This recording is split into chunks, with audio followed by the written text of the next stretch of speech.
Contract वाली बहू। नरेश की माँ अपने बेटे से मिलने दिल्ली आ रही है। इस बात का पता चलते ही नरेश के दिल में हलचल मच जाती है। नरेश अपनी माँ के स्वागत की तैयारी में लग जाता है। साथ ही उसे डर भी सताने लगता है कि उसकी माँ कहीं अपनी पुरानी जिद पर फिर से बैठ ना जाए। हे भगवान, इस बार बचा लो। अगले साल पक्का माँ की जिद पूरी कर दूंगा। तभी दरवाजे की घंटी बजती है। नरेश दरवाजा खोलता है तो सामने अपने मकान मालिक को देखकर हैरान हो जाता है, क्योंकि उनके साथ एक सुंदर सी लड़की भी थी। अब नमस्ते अंकल, कुछ काम था, मुझे बुला लेते। आपने क्यों कष्ट किया? अरे नहीं नहीं, इसमें कष्ट कैसा। मैं तो बस तुम्हें रीना से मिलवाने आया था। आज से रीना तुम्हारे साथ इसी फ्लैट में रहेगी। अंकल, कोई लड़का फ्लैटमेट नहीं है? एक अनजान लड़की के साथ रहना मेरे लिए थोड़ा अजीब होगा। देखो नरेश, मैं तुम्हें पहले भी बता चुका हूँ कि इस फ्लैट में तुम्हें किसी ना किसी के साथ एडजस्ट करना ही होगा, या फिर तुम अकेले पूरे फ्लैट का किराया दे दो, मैं किसी को नहीं रखूंगा। नरेश अपने मकान मालिक की बात सुन के रीना के साथ रहने के लिए तैयार हो जाता है, पर अंदर ही अंदर उसे ये बात खाने लगती है कि वो अपनी माँ को क्या जवाब देगा जब उसकी माँ रीना के बारे में उसे पूछेगी। दिन बीतने लगते हैं। नरेश और रीना अच्छे दोस्त भी बन जाते हैं, पर अभी भी नरेश अपनी प्रॉब्लम का सॉल्यूशन नहीं ढूंढ पाता। एक दिन नरेश बहुत परेशान सा बैठा होता है। तभी रीना उसे पूछती है, क्या हुआ नरेश, तुम काफी परेशान लग रहे हो, सब ठीक तो है ना? हाँ, सब ठीक है, बस एक छोटी सी प्रॉब्लम है। वो एक्चुअली 2 दिन बाद मेरी माँ मुझसे मिलने आ रही है। अरे, तो इसमें प्रॉब्लम क्या है? ये तो खुशी की बात है। हाँ रीना, बट मेरी माँ एक जिद लेकर बैठ गई है कि मैं शादी कर लूँ, पर मैं अभी इस चीज़ के लिए तैयार नहीं हूँ। ऊपर से जब वो तुम्हें देखेगी तो 100 सवाल करेगी, क्या जवाब दूंगा? अरे, इसमें कोई टेंशन वाली बात नहीं है। मेरे पास ना इस प्रॉब्लम का सलूशन है, जिससे ना तुम्हें शादी करनी पड़ेगी और ना ही तुम्हारी माँ मेरे बारे में कुछ पूछेंगी। रीना की बात सुनकर नरेश सोच में डूब जाता है। वो सोचता है कि रीना खुले ख्यालों वाली लड़की है, कहीं माँ को सच बता ना दे। नरेश को सोच में डूबा देखकर रीना कहती है, अरे क्या हुआ, किस सोच में पड़ गए? डोंट वरी, जैसा तुम सोच रहे हो ना वैसे कुछ भी नहीं है। मेरे पास एक प्लान है। मैं कुछ समझ नहीं पा रहा हूँ, कैसा प्लान? मैं समझाती हूँ। हम ना एक कॉन्ट्रैक्ट मैरिज कर लेते हैं। फिलहाल मेरे पास जॉब नहीं है, तो तुम इस रूम का किराया दे देना जब तक तुम्हारी माँ यहाँ रहेंगी, सिर्फ तब तक। और तुम अपनी माँ से कह देना कि मैं तुम्हारी पत्नी हूँ, इससे वो मेरे यहाँ रहने पर कोई सवाल भी नहीं करेंगी। अरे बात तुम्हारी ठीक है, पर माँ से झूठ बोलना, ना ना बाबा, मैं ये रिस्क नहीं ले सकता। कोई और आइडिया दो ना तुम। देखो, मंजूर हो तो बोलो, वरना सच बता दो, मुझे कोई प्रॉब्लम नहीं है। रीना की बात सुनकर नरेश सोच में डूब जाता है।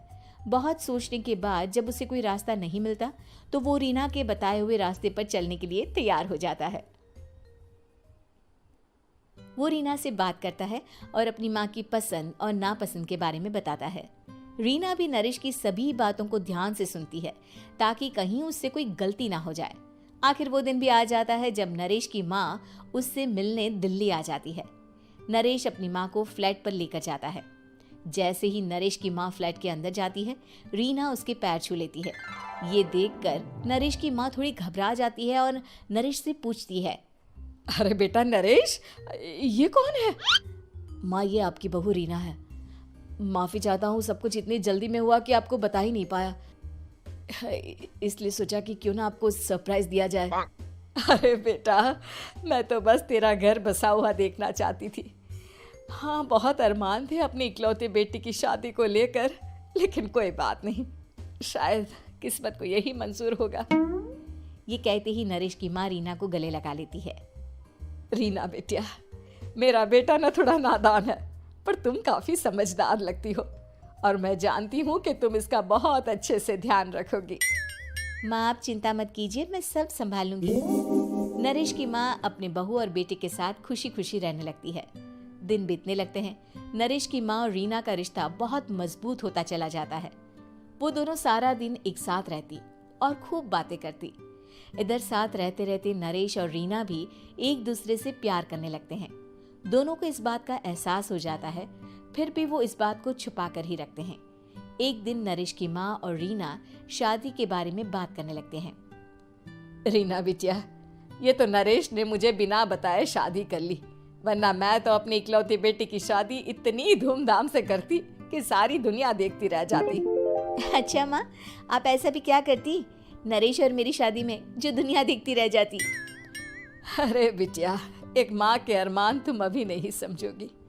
मैं तो अपनी बहू को एक रानी की तरह लेकर आती और शादी भी बिल्कुल शाही अंदाज में करती, पर मेरे तो सारे अरमान ऐसे ही रह गए।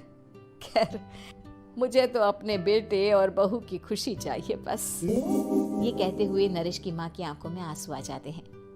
रीना भी ये सुनकर ख्यालों में खो जाती है, क्योंकि वो भी मन ही मन खुद को नरेश की पत्नी और उसकी माँ की बहू मानने लगी थी।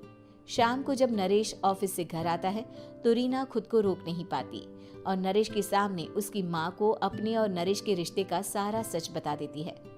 रीना की बात सुनकर नरेश की माँ दोनों से बहुत नाराज हो जाती है और घर वापस जाने की बात करने लगती है। तुम दोनों ने मुझसे सच छुपाकर बहुत ठेस पहुंचाई है मुझे। अब तुम लोगों के साथ नहीं रहना चाहती मैं, कल ही वापस चली जाऊंगी अपने घर। माँ, मुझे माफ कर दो, ये सब मैंने रीना के कहने पर ही किया है, वरना मैं भी आपको कभी ठेस पहुंचाने के बारे में सोच भी नहीं सकता। हाँ माँ, हमने ये सिर्फ आपका दिल रखने के लिए किया, प्लीज हम दोनों को माफ कर दीजिए। तुम दोनों ने मेरे अरमानों के साथ खिलवाड़ किया है, और वैसे भी मुझे अपने बेटे के लिए एक अच्छी लड़की ढूंढनी है, इसलिए मेरा यहाँ से जाना ही बेहतर होगा।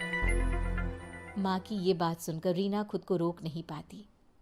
माँ, क्या मैं आपके घर की बहू बनने लायक नहीं हूँ? रीना की बात सुनकर नरेश हैरान रह जाता है। नरेश की माँ भी कुछ समझ नहीं पाती। मैं कुछ समझी नहीं, आखिर तुम कहना क्या चाहती हो? माँ, मैं वो नरेश से बहुत प्यार करती हूँ और साथ ही साथ मैं आपको भी अपनी माँ मान बैठी हूँ। आज जब आपकी बातें सुनी तो खुद को रोक नहीं पाई, इसलिए सारा सच आपको बता दिया। रीना की बात सुनकर नरेश की माँ की आंखों में आंसू आ जाते हैं और वो अपने बेटे नरेश और रीना को गले लगा लेती है। मेरे घर की बहू तो सिर्फ रीना बिटिया ही बनेगी। मैं आज ही तुम दोनों की शादी की तारीख निकलवा दूंगी, बस एक बार तुम्हारे घर वाले मान जाए। उसी दिन रीना के माता पिता भी उनके फ्लैट पर आ जाते हैं। दोनों परिवार आपस में बैठकर बातें करते हैं और शादी के लिए राजी हो जाते हैं। रीना भी कॉन्ट्रैक्ट फाड़ देती है और कहती है, सही मायने में मैं अब बहू बनूंगी, अब तक तो सिर्फ कॉन्ट्रैक्ट वाली बहू थी।